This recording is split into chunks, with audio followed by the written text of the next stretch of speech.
사람들은 어떤 공동체에 있든지 그곳에서 자기 존재감을 좀 느끼고 싶어 합니다. 공동체에 소속되어 있는데 뭐 아무도 아는 척 하지 않는 거예요. 인사도 안 하고 또 뭐 역할도 주지 않고 이러면요, 사람들은 그 공동체가 자기를 필요로 하지 않는다라고 생각하게 됩니다. 심하면 사람들이 나를 무시하나 봐 라고 이렇게 생각할 수도 있습니다. 그러기에 어떤 공동체에서든지 새로 들어온 분에게 인사하고 친해지고 역할을 나누는 것은 매우 중요한 것입니다. 왜냐하면 사람들은 다른 사람들의 이런 인정을 통해서 자신의 존재감을 느끼고 싶어 하기 때문입니다.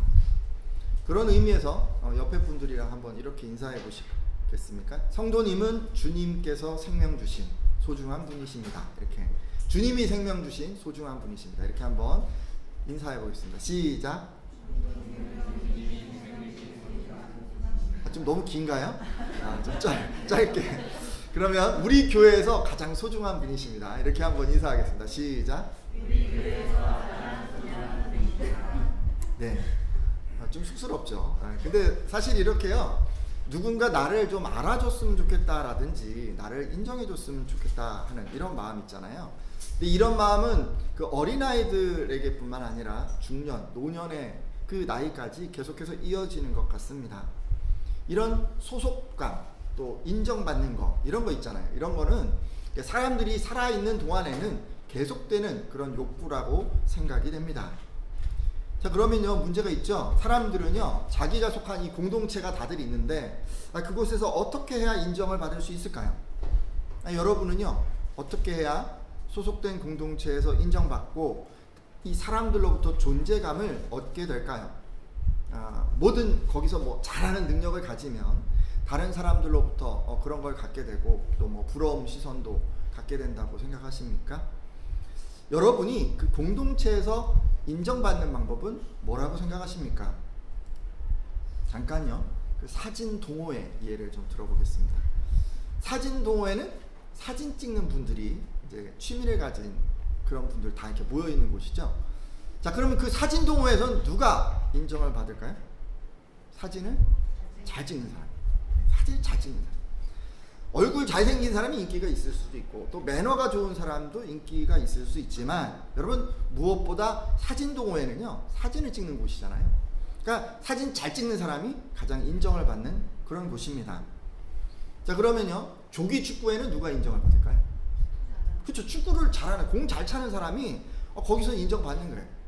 사진 동호회는 잘 찍는 사람 인정받고 조기 축구에서는 공 잘 차는 사람이 인정받는 것처럼 여러분이 속한 공동체에서 인정받으려면 그 공동체가 무엇을 추구하는 곳인가, 공동체의 사람들이 지금 추구하는 가치는 무엇인가에 따라서 달라질 수 있는 것입니다.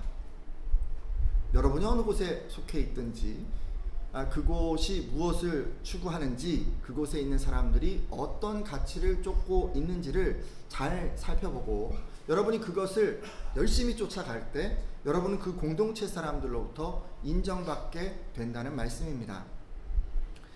자, 그러면요, 이런 시각으로 우리 교회를 한번 돌아보려고 합니다. 여러분, 교회 공동체는 무엇을 추구하는 곳일까요?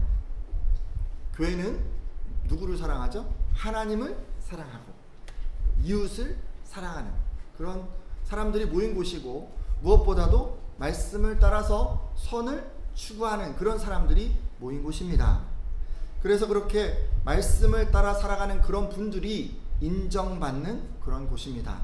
여러분, 저의 이런 생각에 동의하십니까? 근데 여러분, 실상을 돌아보면요, 그렇지 못한 경우가 종종 있습니다. 교회가요, 이 사랑과 선을 추구하는 사람을 인정하는 것이 아니라 세상에서 추구하는 가치에 따라 그냥 사람을 인정하는 경우도 있다는 말씀입니다. 여러분, 세상에서 최고의 가치는 뭘까요? 뭐 돈, 뭐 이런 거 생각할 수 있잖아요. 세상에서 최고의 가치를 만약에 돈이라고 생각을 하면 세상에서는 어떤 사람이 가장 인정받을까요? 돈 많이 가진 사람이 인정받죠. 뭐 때로는 뭐 지위가 좀 있고 외모가 잘생기거나 또는 권력을 가진 그런 분들이 인정받기도 합니다. 이런 것들이 다 세상에서 가치예요. 근데 교회 공동체 중에 어떤 공동체는요, 이런 세상의 가치들이 교회 안에서도 그대로 통용되는 그런 교회가 있습니다. 교회인데 말이죠. 그 교회가 말씀을 따라 사는 성도를 인정하는 게 아니라 세상과 마찬가지로 돈을 많이 가진 사람, 좋은 집을 가진 사람, 차를 가진 사람, 잘난 사람, 힘 있는 사람, 이런 사람들을 더 인정하는 것입니다. 여러분, 이런 기형적인 교회가 있다는 것은 참으로 안타까운 일이 아닐 수 없습니다. 여러분, 이렇게요, 교회가 원래 자기네들의 가치, 그 말씀의 가치, 이런 거를 추구하지 못하고 세상의 가치를 추구하면 어떻게 되냐면요, 제 기능을 발휘할 수가 없어요. 아까 사진동호회 예를 들었잖아요. 사진동호회에서 회장을 딱 선출을 했어요. 근데 이 회장이 롤플레잉 PC게임을 너무 좋아하는 거예요. 그래서 사진동호회 모임을 가지면 그냥 맨날 게임 얘기만 하고 틈만 나면 동호회원들 모아가지고 PC방 가려고 하면 어떻게 되겠습니까? 근데 이렇게 자꾸 하다 보니까 동호회원들도 PC게임을 좋아하게 돼서 점점 사진 찍는 것보다 PC게임에 더 관심을 갖게 된다면 어떻게 되겠습니까? 그러면 이 동호회는요, 사진 잘 찍는 것보다 PC게임 잘하는 사람이 더 인정받는 뭐 그런 곳이 되지는 않겠습니까? 그런데 말이에요, 이런 동호회에 사진에 지금 관심을 가진 한 사람이 딱 들어온 거예요. 새 회원으로. 이 사람이 적응할 수 있을까요?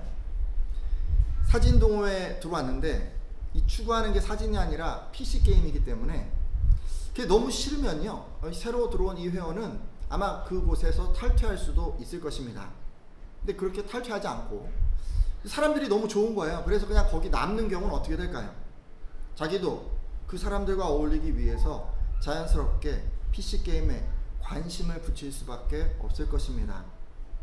그리고 인정받으려면 뭘 해야 될까요? 열심히 PC게임을 해서 능력을 향상시켜야 그곳 사람들에게 인정받지 않겠습니까? 자, 그러면 표면적으로는 어떤 곳이에요? 사진 동호회잖아요. 근데 이 동호회장이 지금 잘못한 거예요. 잘못 인도한 거예요. 잘못된 가치를 그곳에 심은 거예요. 그래서 실제로는 어떤 동호회처럼 돼버린 것입니까? 게임 동호회가 된 거예요. 교회도 이와 같은 일이 일어날 수 있습니다. 만일 세상이 그런 것처럼 교회가 세속화돼서 돈이나 권력이나 뭐 이런 것들을 최고의 가치로 여기게 되면요, 새로 우리 교회에 들어온 그런 신자분들이 실망하고 떠나버리거나 아니면 자기들도 교회가 추구하는 것, 그러니까 그 교회가 돈이나 외모나 권력이나 이런 것들을 이제 추구한다면 그것을 가치로 여기고 아마 교회 생활을 하게 될 것입니다. 새 신자가 그런 교회에 출석한다고 해도 하나님의 말씀과 사랑과 선 이런 것 추구하지 않는 것입니다.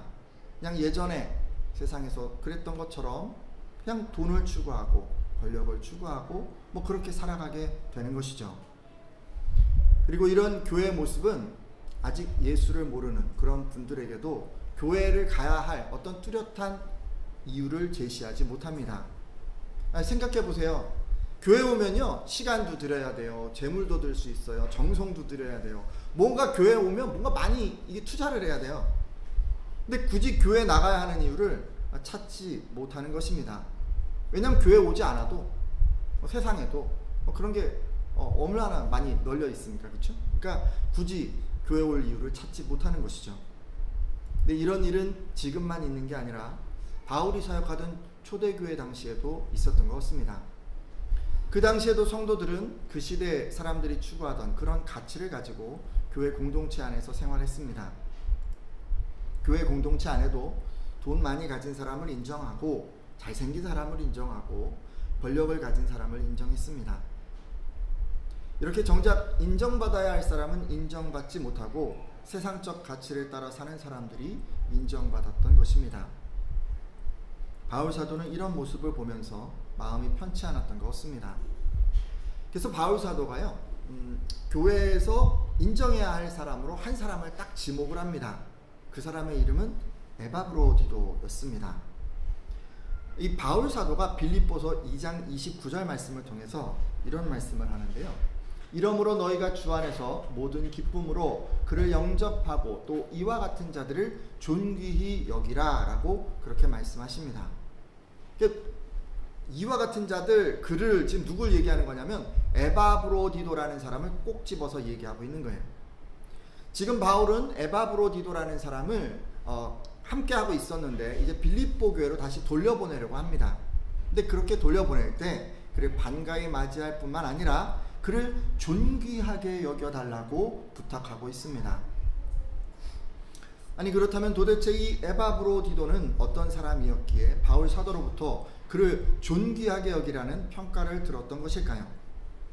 지금부터 이제 에바브로디도가 어떤 신앙의 사람인지 살펴보려고 합니다. 향후 우리 큰가지 교회 성도님들도 이런 에바브로디도 같은 성도를 존귀하게 여겨주시기를 부탁드립니다. 그리고 여러분들도요, 이런 성도 되기 위해서 노력해 주시기를 바랍니다. 자, 그럼 이제부터 에바브로디도가 어떤 분인지 한번 살펴볼까요? 첫 번째, 에바브로디도는요, 자기를 희생하는 그런 사람이었습니다. 어떤 사람이었다고요? 자기를 희생하는 사람이었어요. 일단 에바브로디도는요, 교회 사역에 자기를 희생한 그런 사람이었습니다. 바울이 로마 감옥에 지금 갇혔잖아요. 그렇게 되니까 빌립보 교회에서는요, 이 바울을 도우려고 모금 운동을 벌였습니다. 그러니까 돈이 많이 거쳤던 것 같아요. 그러니까 한 사람은 이제 그것을 갖다 줘야 되는 거예요. 그로하여금 지원금을 가져가고 또 현지에서 바울을 돕도록 했는데, 지금 에바브로디도가 바로 이런 일을 감당하기 위해서 빌립보 교회에서 파송된 그런 사람이었습니다. 여러분, 지금 에바브로디도 한 사람이 로마로 파송됐다고 하는데요, 이게 1000km가 넘는 엄청 먼 거리예요. 근데 지금 이분이요, 그 큰 돈을 가져갔잖아요. 그래서 2사람이나 3사람이 가면 좋을 것 같은데 이렇게 한 사람밖에 가지 않았어요. 여러 사람이 로마로 가겠다고 나섰는데 지금 제비뽑기를 해서 한 사람이 당첨돼서 지금 이분이 내가 당첨돼서 이러고 갔을까요? 아니면 아무도 잘 가지 않으려고 하니까 한 사람을 이렇게 자원해서, 한 사람이 자원해서 이렇게 간 것처럼 보입니까? 정확하게 알 수는 없는데 문맥상으로는 후자가 맞다고 생각이 됩니다. 왜냐면요, 앞서 빌립보서 2장 21절 말씀을 보면 바울 사도는 디모데를 빌립보 교회로 파견하겠다라고 이제 이런 얘기를 앞서 하고 있는데요, 그때 이런 얘기를 해요. 그들이 다 자기 일을 구하고 그리스도 예수의 일을 구하지 아니하되라고 말씀하고 있습니다. 그러니까 지금 이거는 빌립보 교회 상황은 아니고 로마 교회 상황일 텐데, 그 교회 상황이 어떠했냐면 디모데를 제외하고 다른 성도들이 다들 자기 일 때문에 복음 사역에 소극적이었던 것을 지적하고 있습니다. 근데 이런 형편은 이 로마 교회만 그런 게 아니고요, 이 빌립보 교회도 마찬가지였던 것 같아요.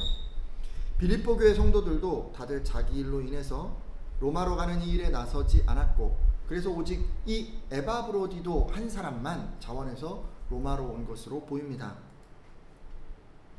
이 에바브로디도는 자기 일터도, 돈 버는 것도, 좋은 기회들도 다 희생하고 오직 하나님이 맡기신 사역을 위해서 자신을 희생했던 것입니다. 이 희생은 어느 정도까지 갔냐면요, 이제 그가 나중에 몸이 아픈 상황을 만나게 되는데, 이제 죽기 직전의 상황까지 가게 되는데 그때도 멈추지 않았습니다. 빌립보서 2장 30절 말씀을 잠깐 보려고 하는데, 여러분 한번 읽어주시겠어요? 그가 그리스도의 일을 위하여, 시작. 그가 그리스도의 일을 위하여 죽기에 이르러도 자기 목숨을 돌보지 아니한 것은 나를 섬기는 너희의 일에 부족함을 채우려 함이니라. 아멘. 이 에바브로디도는 바울을 돕기 위해서 로마에 왔습니다. 근데요, 이게 혼자서 돕다 보니까 좀 너무 힘들었던 것 같습니다. 일단 에바브로디도는 감옥에 갇힌 바울을 돌보아야 했고, 또 바울이 돌보지 못한 로마 교회, 그것도 돌보아야 했습니다. 그러니까 바울의 빈자리를 그가 메꿔야 했던 것이죠. 불안해하는 이런 성도들을 격려하고 연약한 믿음의 성도들을 가르치고 돌보는 이런 일도 감당했으리라 생각됩니다. 이것은 에바브로디도 혼자 감당하기에는 너무도 벅찬 일이었습니다. 결국 그는 이 먼 타지 로마에서 원치 않는 열병에 걸리고 말았습니다. 그리고 거의 죽게 되었습니다. 여러분 어떠세요? 여러분 그 하나님 일 이렇게 감당하시다가 예를 들면 이제 교회를 감당하실 수도 있고 또 여러분 영혼을 섬기는 그런 일을 하거나 또 주변 분들에게 복음 전파하는 그런 일들을 하시다가 무슨 일이든지 어려운 일 만나면 어떻게 하십니까? 여러분 뭐 에바 브로디도처럼 몸이 아플 수도 있고 집안에 무슨 일이 생길 수도 있고 원치 않는 그런 일을 당하게 될 수도 있는데 그러면 여러분은 그런 일을 겪으면서까지 내가 이런 일을 하는 것 아니다 이렇게 생각하지는 않으십니까? 이건 어쩔 수 없는 일인가 봐 라고 생각하고 그냥 멈추지는 않으십니까? 근데 에바 브로디도는 그렇게 안 했고요. 지금 죽을 지경이 됐는데도 자기 자리를 지켰습니다. 그런 열병으로 다 죽어가는 상황이었는데도 내가 죽게 되더라도 하나님께서 주신 내 사명을 감당하겠다라는 그런 생각으로 자기 몸을 돌보는 것보다 바울을 돕는 사역에 최고의 우선순위를 두었던 것입니다. 한마디로 에바 브로디도는요, 다른 사람들이 자기 일로 인해서 나서지 못할 때 자기를 돌보지 않고 희생한 그런 성도였고 또 자기 목숨을 다 내놓을 정도로 그렇게 헌신했던 한 사람이었습니다. 여러분 얼마나 귀한 희생인가요? 교회가 인정하고 또 성도들로부터 인정받아야 하는 사람은 바로 이런 사람이 되어야 합니다. 교회가 인정하는 성도는요, 자기밖에 모르고 자기 유익만 앞세우는 그런 사람이 아니라 하나님 나라를 위해서 교회 공동체의 필요를 위해서 자기를 희생할 줄 아는 성도여야 한다는 말씀입니다. 제가 이제 부탁하고 싶은 건 이거예요. 여러분들이 교회에서 귀하게 여겨야 하는, 존귀히 여겨야 하는 성도는요, 바로 이런 분이어야 해요. 희생하는 성도가 있을 때 그분을 존귀하게 여기십시오. 그리고 이것에서 더 나아가 에바 브로디도처럼 여러분도 희생하는 성도가 되려고 좀 노력해 주셨으면 좋겠습니다. 잠시 생각해 보죠. 여러분은 늘 교회에 어떤 필요가 있는지 살피는 그런 분이십니까? 이렇게 관심을 가지고 살피는 것도 쉽지 않은 일인데 그런 필요를 딱 알게 되고 다른 사람들은 그냥 자기 일을 돌보느라 아무도 나서지 않는데 그럼에도 불구하고 그 일을 제가 감당하겠습니다 라고 선뜻 이렇게 나서는 것 정말 쉽지 않은 일일 것입니다. 여러분 우리에게 믿음이 있어야 우리가 그렇게 할 수 있는 거예요.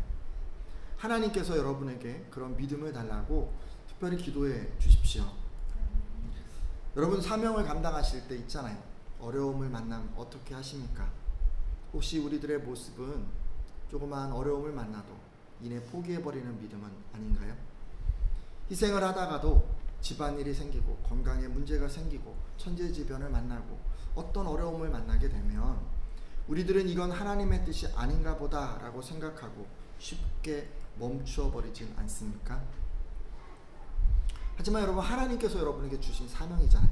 그러면 어려워도 힘들어도 멈추지 마십시오. 여러분의 자리를 절대 비우지 마십시오. 여러분에게 맡겨진 사명을 가볍게 여기지 마십시오. 하나님께서 지금 뭐하고 계신 거냐면요, 여러분 한 사람 한 사람을 통해서 그분의 나라를 확장해 가고 계십니다. 여러분의 믿음이 아직은 좀 미약할 수 있어요. 아직은 에바 브로디도처럼 목숨을 내놓고 사명을 감당하지 못할 수 있어요. 하지만 사라져버릴 세상의 가치 때문에 주신 사명을 소홀히 여기지 않기를 바랍니다. 힘들 수 있어요. 어려울 수 있어요. 그래도 이런 마음을 꼭 가져야 돼요. 내가 끝까지 이 사명을 감당하리라 라고 딱 결단하셔야 돼요. 그래서 이렇게 여러분 아낌없이 희생하심으로 하나님과 또 성도들에게 존귀하게 여겨지는 여러분들이 다 되시기를 예수님의 이름으로 축원합니다. 두 번째 또 한 가지 더 있는데요. 에바 브로디도는 다른 성도를 배려하는 사람이었어요. 뭘 했다고요? 배려하는 사람이었어요. 근데 이 사람의 배려가 우리가 생각하는 그 배려를 뛰어넘습니다. 이 에바 브로디도가 어떻게 됐다 그랬어요? 열병으로 죽을 지경이 됐다고 말씀드렸잖아요. 근데 그런 상황에서 지금 다른 성도들을 배려합니다. 빌립보서 2장 26절 말씀인데요. 그가 너희 무리를 한번 읽어주시겠어요? 2장 26절입니다. 시작. 그가 너희 무리를 간절히 사모하고 자기가 병든 것을 너희가 들은 줄을 알고 심히 근심한지라. 아멘. 에바 브로디도는요, 자기가 지금 고통 가운데 있는데 그 고통보다도 다른 사람들이 막 염려할까봐 그것들을 더 배려하는 그런 사람이었어요. 에바 브로디도는 자기 열병, 내가 죽을 거 이것 때문에 근심한 사람이 아니에요. 오히려 다른 성도들이 자기가 병에 걸려서 뭐 이런 거 듣고 걱정할까 해서 그것을 근심했던 그런 사람입니다. 여러분 정말 대단한 배려심 아닌가요? 사람마다 남을 배려하는 것 자체가 사실 쉽지가 않습니다. 누구나 다 이기적인 성향이 있기 때문에 이 배려는요, 그냥 가만 놔두면, 그 아이들 있잖아요. 아이들 그냥 놔두면 배려심 있는 아이로 자라는 게 절대 아니에요, 여러분. 배려는 어려서부터 가르쳐서 만들어지는 거예요. 그래서 우리가 만약에 이런 것을 신경 쓰고 내가 해야겠다 노력하지 않고 그냥 쭉 이렇게 성장하면 나이가 30, 40, 50을 먹어도 그냥 똑같은 거예요. 배려심이 없는 사람 되는 거예요. 배려하는 게 정말 힘든데, 여러분 근데 어려운 일을 만났어요. 몸이 아파요. 그러면요, 배려는 거의 이게 불가능해요. 왜냐면 짜증나잖아요, 사람. 또 확 질러버리게 돼요. 민감해져요. 여러분 힘들고 어렵고 마음 어려운 사람한테 자꾸 뭐 요구하지 마세요. 그 사람 배려하기가 너무 힘들어요. 자기한테 집중하기도 힘들어요. 아프잖아요. 근데 에바 브로디도처럼요, 열병으로 죽을 지경 정도면요, 아무것도 생각하기 싫을 것 같아요. 매사가 다 귀찮고, 좀 옆에 있는 사람 배려하는 것보다 누군가 자기를 좀 배려해줬으면, 챙겨줬으면, 그런 마음이 지금 가득한 그런 상태 아닌가요? 하물며 아파서 죽을 지경이 된 이런 상태에서 남을 배려하는 거, 정말 힘들 것 같은데. 여러분 평상시에 이 사람이요, 얼마나 다른 사람을 배려하는 사람이었으면 이렇게까지 할까요? 저는 상상이 안 가요. 상상이. 이것으로 보아 에바 브로디도라는 사람은요, 상대방의 필요를 늘 읽어내는 그런 사람이었어요. 항상 다른 사람들의 필요를 딱 보는 사람이었던 거예요. 그냥 순간순간 옷깃을 스칠 때마다 저 사람이 이게 필요하겠구나, 이게 다 느껴지는, 그렇게 훈련된 사람이었고, 또 이 사람은 뭘 위해서 사는 사람이었어요? 자기 행복? 아니요, 다른 사람의 행복에 마음을 쓰는 그런 사람이었다는 걸 알 수가 있어요. 다른 사람이 어떻게 하면 웃을까, 다른 사람이 어떻게 하면 즐거워할까, 다른 사람이 어떻게 하면 행복할까를 늘 생각하면서 그렇게 살았던 사람이기 때문에 이 사람이 지금 이런 상황에서도 다른 사람들을 자꾸 생각하는 거 아니겠어요? 여러분요, 여러분도 목표를 에바 브로디도 정도는 삼으셔야 돼요. 여러분 이 정도 내가 배려하겠다, 이렇게 한번 마음을 잡으셔야 돼요. 제가 여러분에게 배려하는 분들 되십시오 라고 이제 부탁을 맨날 드리니까, 그러면 이제 네 이렇게 대답하시기도 하고, 뭐 어떤 분들은 아멘 이렇게 이제 화답해 주시지만, 사실요, 뭐 우리 이렇게 결단을 자꾸 하는데도 크게 바뀌는 건 없는 것 같아요. 마음으로는 배려해야지 라고 생각을 하시지만, 뭐 막상 어떻게 해야 할지 상황 이제 이 막막하기 때문이겠죠. 여러분 배려를 어떻게 실천하면 좋을까요? 여러분 배려를 쉽게 실천하려면 이미 알려진 공중도덕부터 잘 지키시면 됩니다. 요즘은 이제 이런 거 많잖아요. 전철 이용할 경우에 노약자석, 임산부 배려석 뭐 이런 거 있잖아요. 그럼 뭐 그런 거 잘 비워놓는 거 잘 지키시면 되고요. 침이나 껌 이런 거 함부로 버리지 말고, 좀 떨어진 거 좀 주술 줄도 알고, 공공장소에서 큰 소리 내지 않고, 요즘처럼 메르스가 찾아온 경우에는 기침 예절 이런 거 좀 지키시고, 그러면 뭐 일단 이런 것부터 시작하셔야 돼요.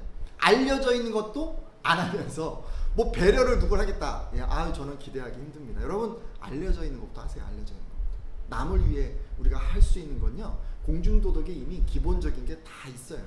이런 거 자녀들에게 가르쳐야 돼요. 자녀들에게. 남들 안 하잖아요.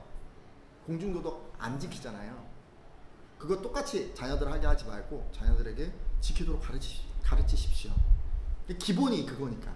근데 여기서요, 우리의 목표는 거기서 머무르는 게 아니잖아요. 한 걸음 더 나아가는 거잖아요. 좀 더 적극적으로 다른 사람들을 배려하는 그런 마음 따뜻한 사람이 되는 거잖아요. 그러면 우리에게 능력이 좀 필요한데, 어떤 능력이 필요하냐면 기본적으로 상대방의 필요를 읽어내는 능력이 필요해요. 이런 능력은 민감한 센스를 가진 분이 유리합니다. 그러기에 상대방의 필요를 읽어내는 것은 이제 아무래도 좀 감성적인 여성분들, 이런 분들이 좀 더 출중한 것 같고, 어려서부터 부모님으로부터 배려를 배운 사람들이 좀 더 잘하는 것 같습니다. 반대로 좀 생각해 보면 상대방의 감정이나 필요를 잘 읽어내지 못하는 저 같은 남성들이나 예를 들어서 부모님이 바쁘셔서 이런 교육을 제대로 시키지 못한 그런 분들은 배려의 기본기가 잘 안 되어져 있을 수 있습니다. 여러분 정말 상대방 필요를 딱 보면 아시나요? 아, 뭘 해주면 저 사람이 행복하겠다 이게 막 느껴지는 그런 분이십니까? 이삭 형제 딱 느껴지세요? 아, 잘 안 느껴지세요? 이게 뭐 느껴지면 이게 기본인데 요게 이제 참 쉽지가 않아. 이 능력이 또 그렇다고 금방 이게 갑자기 생기는 것도 아니에요. 그럼 어떻게 해야 될까요? 배려는 해야겠는데 능력은 없고 그렇다고 이 능력이 갑자기 생겨나는 것도 아니라면 여러분 어떻게 해야 될까요? 가장 쉽게 접근할 수 있는 방법은요, 빈번하게 발생하는 상황, 그 상황을 케이스 바이 케이스로 연습하는 거예요. 예전에 제가 영어회화 학원을 간 적이 있습니다. 근데 뭐 가니까 뭐 당장 뭘 말을 해야 되는데, 그죠? 뭐 수많은 단어들 갑자기 다 외울 수도 없잖아요, 그죠? 그리고 뭐 어려운 문법을 갑자기 막 익히는 것도 힘든데 당장 써야 되는 거예요.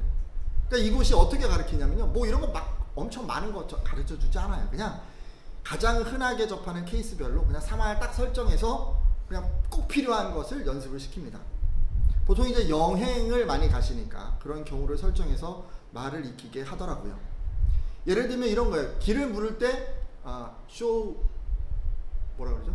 show me the way 하고 to 뭐 이렇게 해서 물어보도록 이렇게 딱 가르쳐요. 그냥 그거 show me the way to 까지만 알면 뒤에 뭐 장소를 얘기를 하면 가르쳐 주세요. 뭐 이런 식으로 되는 거죠. 어떻게 가면 될까요?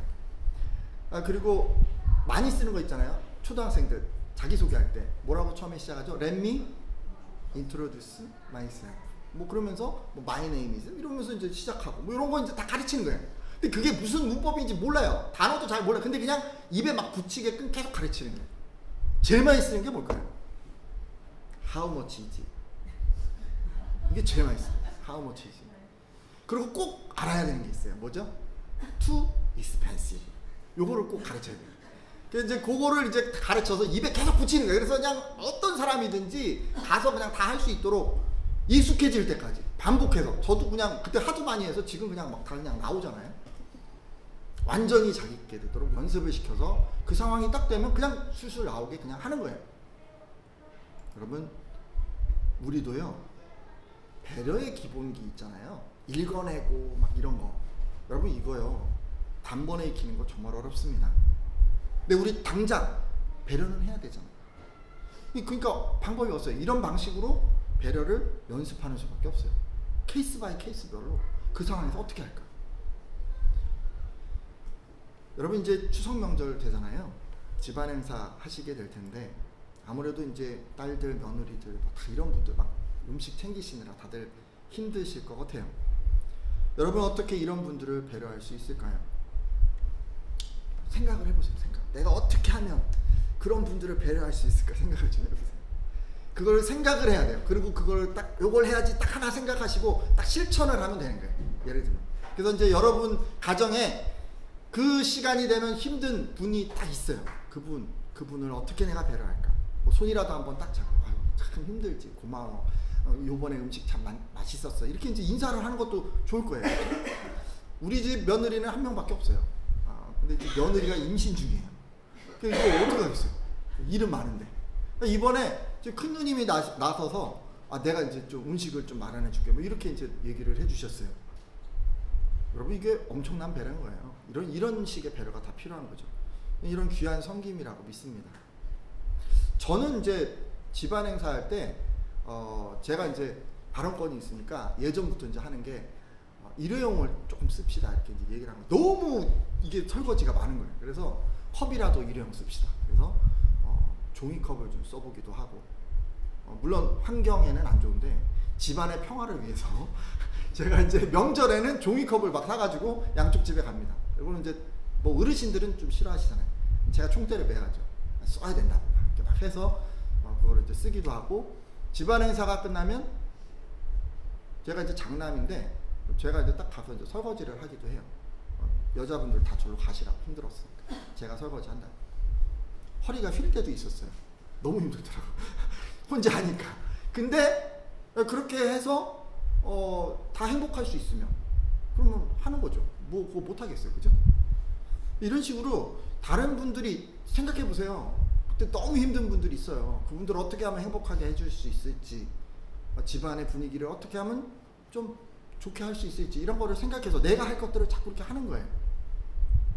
자녀들은 부모님을 어떻게 배려하면 되죠? 명절에는 뭐 하면 될까요? 다 큰 자녀는 용돈을 드리는 게 되게 중요하죠. 이게 되게 중요하더라고요. 저는 뭐 이렇게 뭐 물질로 우리가 막 이렇게 하는 게, 근데 나이가 드실수록 또 이런 생각을 많이 하시는 것 같아요. 어린 자녀들은 뭘 하면 될까요? 어린 자녀들이 별로 없네요. 이게 온유가 어린 있는데 일을 안 만들면 돼요. 일을 안 만들면 돼요. 평소 이렇게 까불까불 했으면 좀 조용히 있고, 얘기 안 해도 좀 씻고 치우고 이런 거 좀 손수하고, 엄마한테 가서 엄마 내가 뭘 도와줄까 한번 물어봐주고, 요걸 좀 해주세요. 뭐 특별한 거 필요 없어요. 일만 안 만들어도 되고, 뭐 큰 동생 애녹이 같은 경우는 동생을 좀 잘 돌보시고 이러면 되겠어요. 싸우지 말고. 부모님들은 자녀들을 어떻게 배려하면 될까요? 자녀들이 어떻게 하면 좀 행복할까요? 뭐 여러 가지 있죠. 근데 이제 제가 한 가지만 말씀드리면, 좀 일찍 가라고 좀 해주십시오. 너무 이렇게 붙잡고 계시지 말고. 저희는 이제 그러니까 우리 집안 같은 경우는 이제 처가는 좀 일찍 점심 때 갔다 오고, 저희 집 같은 경우는 이제 저녁 때 모이게 되는데, 대여섯 시 정도 이제 모여서 8시 30분 딱 제가 시계를 보고 갑시다 얘기를 합니다. 8시 30분을 넘기면 안 돼. 9시 전에는 나와야 돼. 그래서 8시 반 정도가 딱 되면 8시에서 8시 반 정도에 제가 이제 설거지 끝나고 차 한잔 딱 마실 시간인데, 그러고 이제 딱 보고 있다가 가자고 얘기를 해요. 오고 가는 발걸음이 가벼워야 자주 오게 되는 거예요. 여러분, 너무 오래 있는 것도 별로 좋지 않은 것 같아요. 그래서 저희 집 같은 경우는 이제 좀 이런 식으로 하고 있고, 남편들 같은 경우는 아내들에게 아무래도 힘드니까 수고했다고, 고맙다고, 사랑한다고 이런 얘기들을 좀 해주는 게 좋은 것 같습니다. 뭐 집안일 돕고 뭐 이런 것도 중요한 것 같아요. 가장 중요한 건 처가댁에 가져갈 선물을 미리 준비하는 거예요. 요거를 잘못하면 끝나는 거예요. 요거가 서운하면 이제 아무것도 안 되는 거예요. 그래서 딴 건 다 잊어먹어도 처가댁 가기 전에 뭘 할까 이런 걸 좀 고민을 막 하시고, 그런 것들을 잘 준비하는 게 굉장히 중요합니다. 아내들은 남편을 어떻게 배려할 수 있을까요? 아내들이 잘 못하는 게 있어요. 저희 아내도 잘 못해요. 제가 열심히 뭘 하면 아유 잘하네 이렇게 해줘야 되는데 절대로 칭찬을 안 해줘요. 그냥 당연히 하는 거 하지, 네가 뭐 이거 이러냐 이런 분위기인 거예요. 근데 그러시면 안 돼. 그러시면 안 돼. 조그만 거 하나도 아우 정말 잘하셨어요. 뭐 맛도 없어도 아우 맛있네요. 뭐 이렇게 하니까 가정이 화목해지는 것 같아요. 이렇게 자꾸 한 3배 정도 칭찬을 해주셔야 돼요. 우리는 이걸 뭐라고 칭찬하죠? 폭풍 칭찬이라고 하죠. 폭풍 칭찬을 해주셔야 돼요. 폭풍 칭찬. 명절에 요번에 요 조금만 있으면 다음 명절엔 더 많이 할 수 있도록 이렇게 자꾸 끌고 가셔야 돼요. 그래서 이제 이런 것도 굉장히 중요하고, 남자분들 같은 경우는 좀 혼자만의 시간을 좀 주는 것도 좋은 것 같습니다.